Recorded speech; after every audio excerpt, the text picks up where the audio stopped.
অমর একুশে নিয়ে আপনারা যে সারাদিন আলপনা করলেন এই সম্পর্কে কেমন লাগছে এবং বিস্তারিত বলেন আর কি।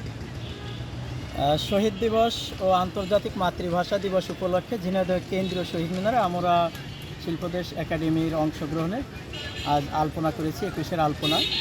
এই একুশের আলপনায় আপামর সাধারণ জনগণ, শিল্পীবৃন্দ, সাংবাদিক এবং সাংস্কৃতিক সংগঠন কম বেশি সবাই অংশগ্রহণ করেছে। মূলত আলপনা করার উদ্দেশ্য নতুন প্রজন্মকে একুশের চেতনায় উদ্বুদ্ধ করা। বর্তমান প্রজন্ম তো আসলে আমাদের জাতীয়তা বোধ, আমাদের সংস্কৃতি ভুলতেই চলেছে। আধুনিক যুগে পাশ্চাত্য সংস্কৃতির চর্চায় আমাদের সংস্কৃতি অ্যাকচুয়ালি হুমকির সম্মুখে।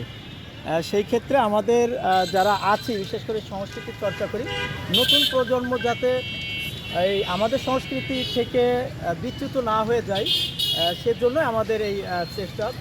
আমরা সেহরি খেয়ে এসেই কাজ শুরু করেছি, অক্লান্ত পরিশ্রম করেছি এবং শেষে বলবো অক্লান্ত পরিশ্রম করেছি, কিন্তু এই যে কাজটা শেষ করতে পেরেছি এর আলাদা একটা আত্মতৃপ্তি এই মুহূর্তে এসে খুবই ভালো লাগছে।